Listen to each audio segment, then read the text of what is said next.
This semester I took outdoor education as an elective for my degree. It interested me because I remember being a child in elementary school and wanting to go outside and learn.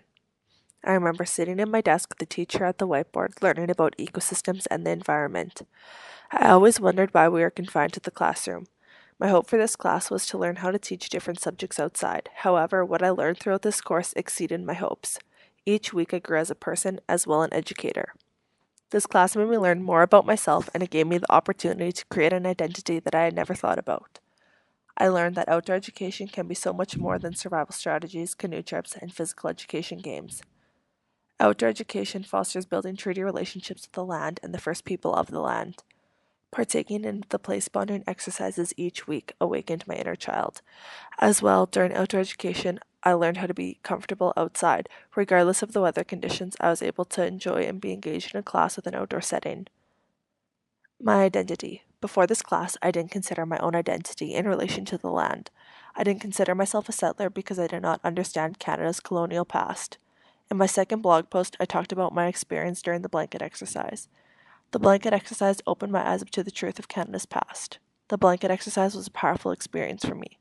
In my blog, I talked about how in canoe pedagogy, Liz Newberry explained, settler teacher candidates may be oblivious to and sometimes disbelieving of Canada's colonial histories. Settler teachers can smooth over colonial narratives. I can relate to this because the teachers I've had in elementary and high school smoothed over the colonial narratives and I became oblivious to the impacts of colonization. This outdoor education class has made me examine my relationship with colonization, which, as Newberry states, is the necessary first step in forging humbler and more respectful relationships with the Aboriginal people. The blanket exercise changed how I identify myself. I now identify as a settler becoming unsettled. I now recognize the privileges that treaty land has given me and the importance of respecting the land and the people who are here before me. Treaty education. Building relationships with the land is a key understanding in treaty relationships. In my sixth blog post, I talked about the importance of treaty education and outdoor education.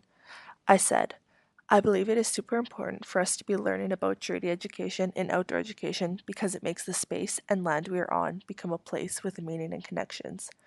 Newberry stated, learning to live well on the land includes learning to live well with the people of the land. I think that Canada's colonial past has been full of unkept promises and broken relationships. I believe that it is through education that reconciliation can occur. Outdoor education provides an opportunity to learn about the land we are on and connect to the people that were here. The visit to the RIIS cemetery was a moving experience that connected outdoor education to treaty ed. Too often I hear statistics about children who are victims of residential schooling but have never had a hands-on experience. In my seventh blog post, I said, going to the gravesite today made me realize how privileged I am because of my ancestry. Often I take for granted all the privileges I have because I am a settler. I now know the truth behind Canada's colonial past, and I can be a voice for the children whose lives were lost. I can pass the stories along to the students I teach and have them understand the events that took place so close to home. This experience will be one that stays with me forever. After taking this course and experiencing the gravesite, I truly believe that we are all treaty people. Place bonding. Place bonding was an exercise that I partook in once a week in my own time. It was time that I spent outside alone in silence. In my fifth blog post, I talked about my growth in relation to place bonding. At the beginning of the semester when I started place bonding, I felt very uncomfortable. I did not have a connection to the space and was distracted by the noise and chaos of the city. The more I revisited my place, the deeper connection I built. In my blog post, I expressed my feelings towards place bonding at the end of the semester. I said, as I have grown up, social constructs of acting like an adult have separated me from nature.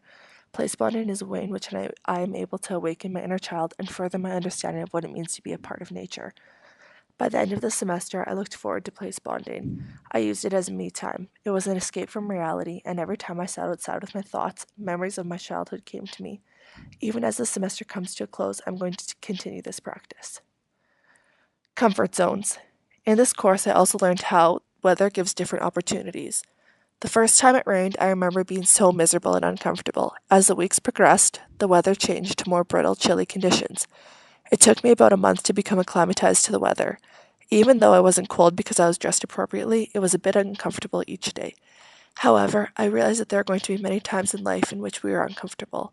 A quote I have learned to live by is, get comfortable being uncomfortable. Many stories we engaged with this semester were uncomfortable. Many days outside the weather conditions were uncomfortable. Many times in my everyday life, I am uncomfortable, and that is okay.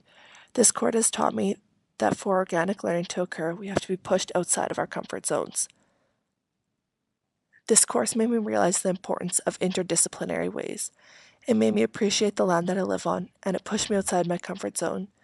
The stillness practice, acclimatization, and building a connection with the land are all outdoor education philosophies that I'll carry with me when I am a teacher. Each of these practices will be used and valued in my class.